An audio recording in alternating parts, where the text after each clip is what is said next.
My grandmother came to me one morning crying at the kitchen table. She was 68 years old. She had been taking the same two medications for over a decade without a single problem. Same dose, same timing, same pharmacy. Nothing had changed except her body. And that is what nobody had warned her about. That after 60, the medication you have trusted for 12 years can suddenly begin behaving like something else entirely inside you. Not because the pill changed, but because you did. I almost missed it. Even with my medical training, even with everything I knew, I almost let her continue down a path that could have ended with a stroke. Today, I need to talk to you about 5 specific types of medications. These are medications that millions of people over 60 take every single day. Some of them are prescription. Some of them are sitting in your cabinet right now. Each one of them, under the right conditions, can quietly increase your risk of a heart attack or a stroke in ways that are almost impossible to detect until it is too late. Now, I want to be clear about something. This is not about fear. It is about understanding.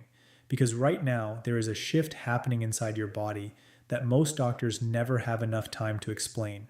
And if you do not understand it, you cannot protect yourself from it. I know what you are thinking right now. I know. You are thinking, my doctor would have told me if something was wrong with my medication, and maybe they would have, but here is the thing nobody inside the system wants to talk about. Your doctor sees you for 7 minutes. 7 minutes. In that time, they cannot possibly explain the cascade of changes that happens to your body's ability to process medication after the age of 60. That is not a failure of your doctor. That is a failure of the system that only gave them 7 minutes in the first place. That is why I am here today. I spent more than 2 decades studying cardiovascular risk in aging adults, including research conducted in collaboration with Johns Hopkins University on how medication metabolism changes after the age of 60. And what I have seen, over and over again, is this. People doing everything right, taking the pills their doctors gave them, following the instructions on the label, and still quietly building toward a crisis, not because they were careless, but because nobody told them. So if this is the first time someone is giving you the full, honest picture of what certain medications can do inside an aging body, I want you to drop a comment below right now. Just type the number 60 or whatever age you are today.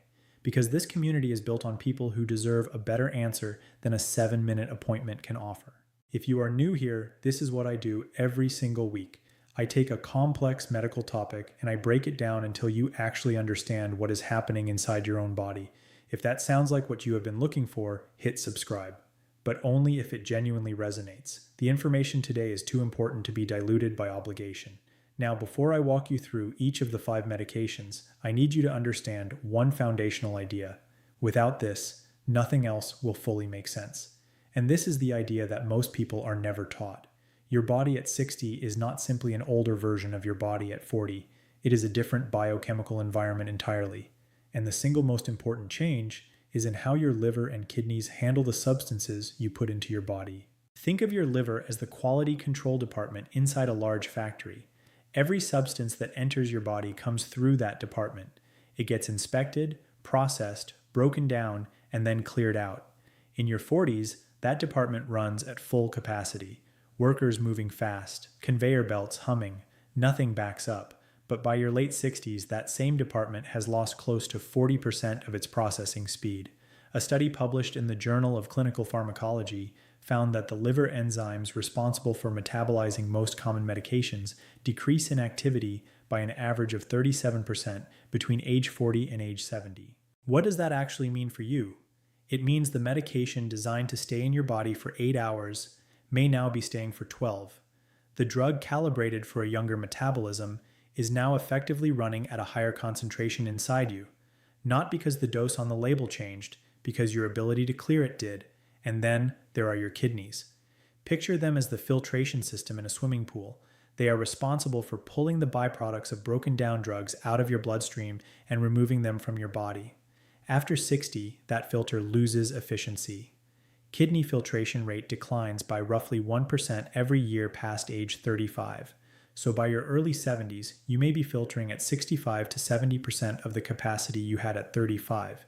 And you would have no idea because this change has no symptom. Nothing hurts, nothing feels wrong. It is completely silent. 2 slowed systems, one medication calibrated for neither of them. That is the invisible foundation beneath everything I am about to show you. So let us start with the first medication. And I want you to think about whether this one is in your home right now. Non-steroidal anti-inflammatory drugs, the ones doctors call NSAIDs, ibuprofen, naproxen, maybe even prescription-strength versions like meloxicam or celecoxib. These are taken for arthritis pain, joint aches, back stiffness, and they work. The relief you feel is real, but here is what happens inside your blood vessels at the same time you are feeling that relief. NSAIDs work by blocking a group of enzymes called COX enzymes. Those enzymes do two things simultaneously.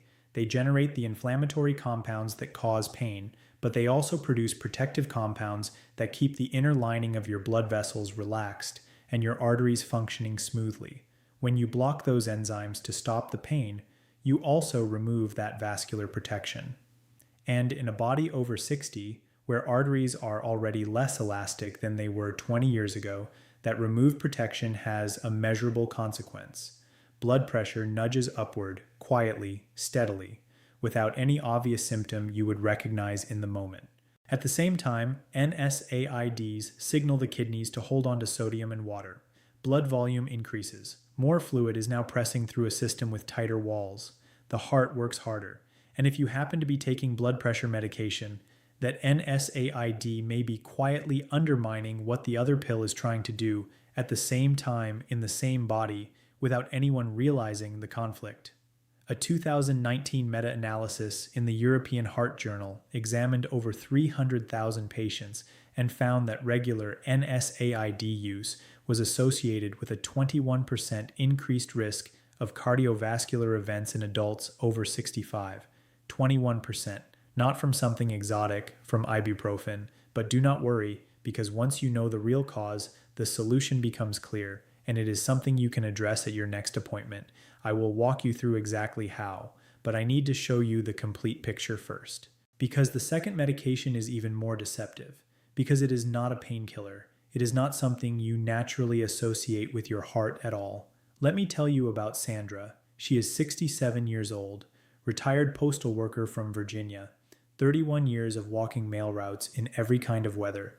She came to see me not because of her heart. She came because of her stomach. She had been on a proton pump inhibitor, omeprazole, for over 6 years. 1 pill every morning for acid reflux. She was also on a blood pressure medication, a cholesterol medication, and ibuprofen twice a week for her knees. Each one had been added at different appointments over the years. Nobody had ever laid them all on the table at the same time and looked at what they were doing together. When Sandra sat across from me and I looked at her full medication list, I felt something familiar. That slow, quiet recognition of a pattern I have seen go wrong before. Here is what most people do not know about proton pump inhibitors. Stomach acid is not just there to cause heartburn. It plays a critical role in absorbing 3 nutrients that are essential to how your heart functions: magnesium, calcium, vitamin B12. When stomach acid is chronically suppressed, the absorption of all 3 is impaired, gradually over months and years. Magnesium alone is responsible for regulating over 300 biochemical reactions in your body, including, critically, the electrical rhythm of your heart. A study published in the American Journal of Cardiology found that low magnesium levels increase the risk of cardiac arrhythmias, including atrial fibrillation, by 44%. 44%. And long-term proton pump inhibitor use is one of the most under-recognized causes of magnesium depletion in adults over 60. But there is a second layer to this. Researchers at Johns Hopkins University have published work suggesting that long-term ppis use may affect the function of the endothelium.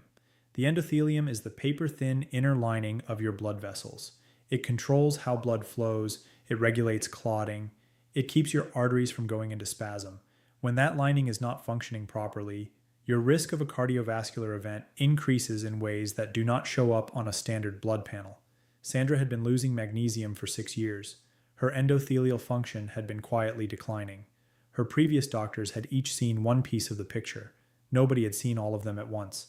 Because in a 7-minute appointment, you do not have time to look at the full picture. And this is the gap that gets people. Not one dangerous medication, but a collection of ordinary ones, accumulating effects in a body that is no longer processing any of them the same way it once did. Most people hear this far and think, Okay, I will be more careful about pain relievers and stomach pills, and that matters. But here is what I need you to understand right now. The next two medications are the ones I think about most when I sit with patients over 60, not because they are the most dangerous in isolation, because they are the most invisible, the most normalized, the most likely to be waved away as just part of getting older, and they are quietly changing how your heart is functioning right now. The third medication, benzodiazepines. You may know them by other names: Valium, Ativan, Klonopin, Xanax. These are prescribed for anxiety, for sleep, for the kind of nervous system that simply will not quiet down on its own. And I understand why people take them. When you are lying awake at 2 in the morning with a mind that will not stop spinning, you want something that works. And these medications work. But here is what they are doing inside your body while you sleep. Benzodiazepines slow down the central nervous system. That calming effect is real, but it extends further than most people realize. It reaches your respiratory drive. Your depth of breathing decreases. In a younger body, this suppression is usually manageable, but after 60, your airway muscles are already slightly less toned. Your oxygen regulation is slightly less efficient. When a benzodiazepine further suppresses your breathing depth during sleep, your blood oxygen levels can dip, not dramatically, not enough to wake you, but enough that your heart has to work harder through the night to compensate for what your lungs are not fully delivering. There is a second effect that is even more subtle. Benzodiazepines stay in your system far longer after 60 than they did when you were younger. A drug calibrated to last 8 to 10 hours in a 40-year-old may persist for 16 to 18 hours in a 70-year-old. That extended sedation does something that most people do not connect to their heart risk at all. It reduces physical activity during the day. Movement is not just good for your mood, it is essential for circulation. It is what keeps blood from pooling in your lower extremities. It is one of the key mechanisms your body uses to prevent clot formation. When you are moving through your day in a mild sedative fog, circulation suffers, quietly, without pain, without warning. A 2020 study in the British Medical Journal followed over 100,000 adults over 65 on long-term benzodiazepine therapy. It found a 32% increase in cardiovascular events compared to matched controls who were not on these medications. 32%. From a pill prescribed for sleep and anxiety, two of the most common complaints among adults over 60. Now I have to be crystal clear. If you are taking a benzodiazepine right now, I am not telling you to stop. Stopping benzodiazepines abruptly can be dangerous. That is not the move here. What I am telling you is that long-term continuous use, without regular reassessment of whether it is still the right tool, is where the cumulative risk builds. And that conversation needs to happen with your doctor. I am going to walk you through exactly how to have that conversation in a few minutes. But first, the fourth medication, and this one surprises people because it is not even prescription. You can find it at any pharmacy, any gas station, any grocery store checkout aisle: decongestants, pseudoephedrine, phenylephrine. These are the active ingredients in most common cold and sinus medications. They are in many popular over-the-counter brands. They are in multi-symptom cold formulas. They are in allergy medications that have a capital D at the end of the name. These medications work by constricting blood vessels inside your nasal passages. The swelling goes down. You can breathe. That relief is immediate and real. But here is what most people do not understand. The blood vessels in your nose are not the only ones that constrict. Decongestants affect blood vessels throughout your entire body, including the ones that surround your heart. Blood pressure rises. Heart rate increases. The heart is now pushing against a tighter, higher resistance system than it was 20 minutes ago. In someone with a younger, more elastic cardiovascular system, this temporary spike is usually tolerable. But after 60, when your arteries are already stiffer, when your blood pressure may already be elevated, when you may be on medications that affect how your vascular system regulates itself, that added constriction can be significant, and it can interact with other medications in ways that are difficult to predict without knowing someone's full picture. Sandra did not use decongestants regularly, but 3 months before she came to see me, she had a bad sinus infection, 2 weeks of a common over-the-counter cold medication with pseudoephedrine. During those 2 weeks, her blood pressure reading spiked noticeably. She thought it was stress. She had no idea the decongestant was working directly against her blood pressure medication in the same body at the same time. That is what made Sandra's situation so hard to see from the inside. Nothing happened dramatically. No single alarming event, just a quiet accumulation, the ibuprofen subtly elevating her pressure and promoting fluid retention, the proton pump inhibitor slowly depleting her magnesium and impairing her endothelial function, the sinus medication creating 2 weeks of cardiovascular stress during an already vulnerable period. All of it happening in a body that was no longer clearing these substances at the speed they were designed for. By the time I ran Sandra's basic blood work and added a magnesium level to the panel, the number came back critically low, not emergency room low, but low enough to be affecting her heart rhythm. I pulled up her electrocardiogram. There were subtle irregularities that previous providers had noted but attributed to age. I looked at them differently, because now I knew what was missing. So that is the mechanism.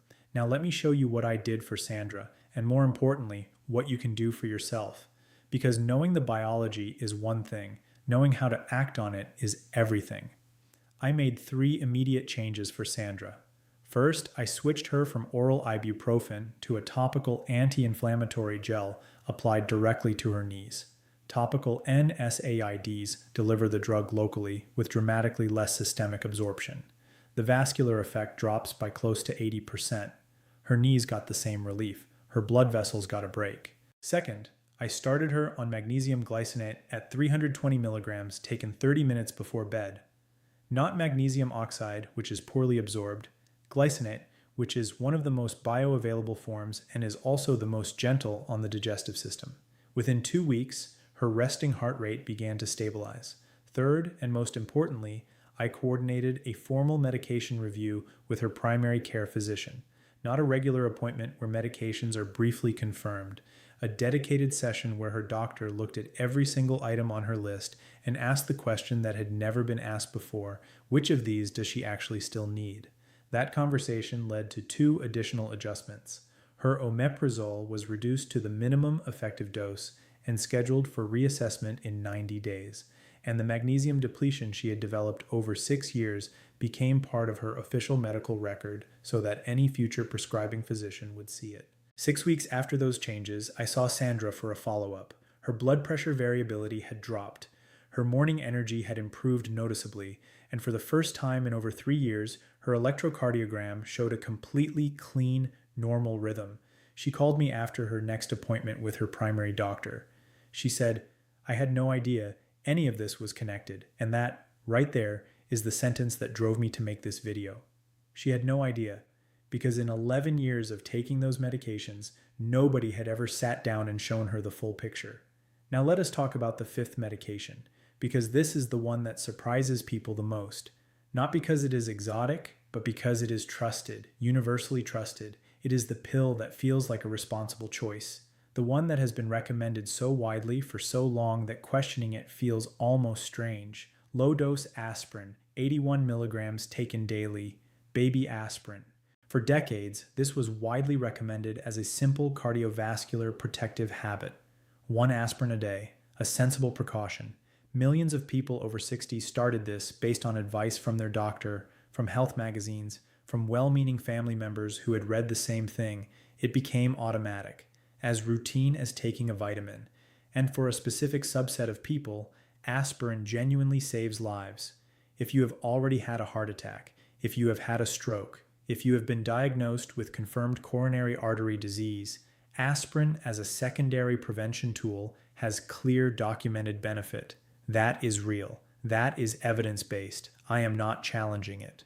But here is what changed in the science. And here's what the recommendation landscape looks like now.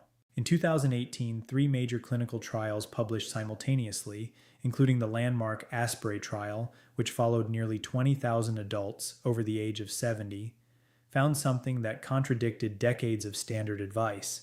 In people who had not yet had a cardiovascular event, meaning people taking aspirin preventively rather than after a diagnosis, daily aspirin did not produce the expected reduction in heart attacks and strokes, but it did produce a significant increase in major bleeding events, gastrointestinal bleeding, and hemorrhagic stroke, bleeding inside the brain. Here is why that distinction matters so much after 60. There are 2 types of stroke. The first is ischemic, caused by a clot cutting off blood flow to part of the brain. Aspirin reduces the stickiness of platelets and can help prevent this type. The second is hemorrhagic, caused by a blood vessel rupturing and bleeding directly into brain tissue.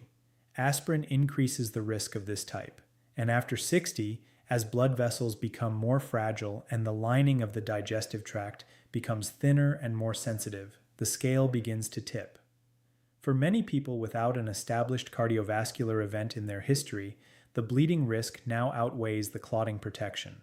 The United States Preventive Services Task Force updated its guidelines in 2022 specifically on this basis. It now recommends against initiating aspirin for primary prevention of cardiovascular disease in adults 60 years of age and older, 60 and older, primary prevention only. But that covers a very large number of people who are still taking a daily aspirin they started years ago. I want to say this one more time, slowly and clearly, because this part matters. If your doctor placed you on aspirin after a specific cardiovascular diagnosis, do not stop it without talking to them first. That aspirin is likely doing exactly what it should be doing. But if you started aspirin because it seemed like a sensible thing to do, because your neighbor mentioned it, because you read it years ago, or because it was casually recommended at an appointment before this data existed, that is a conversation worth having at your next visit. The guidelines have changed. Most physicians are aware. But your doctor cannot reach out to every patient individually. You have to bring the question. And this brings us to the most important part of everything I have shared with you today. Because understanding 5 medications is one thing. Walking into your next appointment knowing exactly what to say, that is what actually changes your outcome.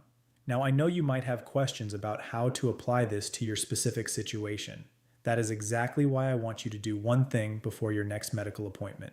I want you to prepare what I call a medication context review, and you can start today. Step 1. Write down every substance you are taking, not just the prescriptions, everything. Over-the-counter pain relievers, antacids, sleep aids, vitamins, supplements, sinus medications you use occasionally, everything that goes into your body on any kind of regular basis. Step 2. Next to each item, write down when you first started taking it and what you were originally taking it for. You will discover, in many cases, that something started years ago for a short-term issue has simply continued. Not because the original issue persists, but because nobody stopped to ask whether it still needed to. Step 3. Write down these 5 questions. Bring them to your next appointment, and if you need to, this video will still be here so you can come back and find them. Question 1. Is this medication still necessary given my current health status and current lab work? Question 2. Has my kidney or liver function been tested recently? And does my current level of function affect how I process this medication? Question 3. Are there any interactions between the medications on this list that could affect my blood pressure, heart rhythm, or cardiovascular risk? Question 4. Is there a lower dose, a different formulation, or a non-systemic alternative that might carry a better risk profile for someone my age? And question 5. Given the research published in the last 5 years, is daily aspirin still appropriate for my specific situation and history? These 5 questions will do more for your long-term cardiovascular health than most things you could add to your routine. Now, here is what to expect after you have that conversation. Your doctor may want to run some baseline labs, magnesium level, kidney function, liver enzymes. That may happen at the same visit or at a scheduled follow-up. Do not be frustrated if there is a step in between.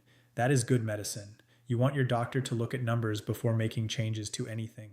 If a medication is adjusted or tapered or discontinued, the first week or 2 may feel different in ways you do not expect. Your body has built adaptations around these substances over months or years. Change creates a period of recalibration. Give it time. The second and third week, as your system finds its new equilibrium, you may begin to notice things that have been quietly suppressed. Better sleep quality, slightly lower and more stable blood pressure readings in the morning, less fluid retention in your feet and ankles, more consistent energy through the afternoon. By week 4, if the adjustment was the right one for your specific body, those changes settle into a new baseline. Not dramatic, not a miracle, a quieter system, a body that is not being asked to compensate for competing pressures it was never designed to manage simultaneously. That is the goal. Not to distrust medicine, not to refuse medication, but to make sure that everything you are putting into your body at this stage of life is still working for you rather than against you. Because after 60, That distinction carries more weight than it ever has before. Let me bring this all together for you now. 5 medications, 5 mechanisms, 5 different ways that something ordinary can quietly accumulate cardiovascular risk in a body that is no longer processing them the same way it once did. NSAIDs, your common pain relievers, increase vascular pressure and promote fluid retention, adding sustained strain to the cardiovascular system over time. Proton pump inhibitors, your acid-reducing medications, deplete magnesium and may impair endothelial function, creating hidden vulnerability in your heart's electrical and vascular systems. Benzodiazepines, your sleep and anxiety medications, suppress breathing during sleep, reduce daily physical activity, and persist in your system far longer than they were designed to, compounding their burden with each passing year. Decongestants, the over-the-counter sinus medications most people reach for without a second thought, constrict blood vessels throughout your body and can significantly elevate blood pressure, especially when other cardiovascular medications are already in the picture. And low-dose aspirin, the most trusted daily pill in American homes, may now be increasing your bleeding risk more than it is protecting you from clots, depending entirely on whether you have an established cardiovascular event in your history. None of these are the enemy. They are all tools, and tools need to match the job they are being asked to do. Your body at 67 is not the same job it was at 52. Sandra understood that now. She went from 3 years of irregular heart rhythm, morning exhaustion, and quietly worsening blood pressure variability, to a stable EKG and the best cardiovascular reading she had had in a decade. Not from adding something new and expensive to her regimen, from honestly looking at what was already there and asking, does this still belong? That is what I want for you. Before you close this video, I want to ask you to do one thing. Type the word review in the comments if you are going to schedule that medication conversation with your doctor, and then type the name of one person in your life who takes daily medications and who needs to see what you just watched. A parent, a spouse, a sibling, a close friend, someone who is trusting pills that were calibrated for a different version of their body. You now know something that most people sitting in waiting rooms will never hear in their 7-minute appointments. Do not keep it to yourself. Do not let anyone tell you it is too late, because it is not. The body is more adaptable than the medical system gives it credit for. It responds when you give it the right support. It recovers when you stop giving it the wrong pressures. And if the only thing that changes after today is that you walk into your next appointment with 5 better questions in your pocket, that is already a different level of protection than you had before you pressed play. In the next video, I am going to cover the 3 foods that most people over 60 eat every single day that are quietly disrupting their cardiovascular system from the inside. One of them is something most people would consider a health food. You are going to want to hear that. If you are not subscribed yet, this is the moment to do it. Until then, take care of that body. It has been with you a long time. It deserves to be understood.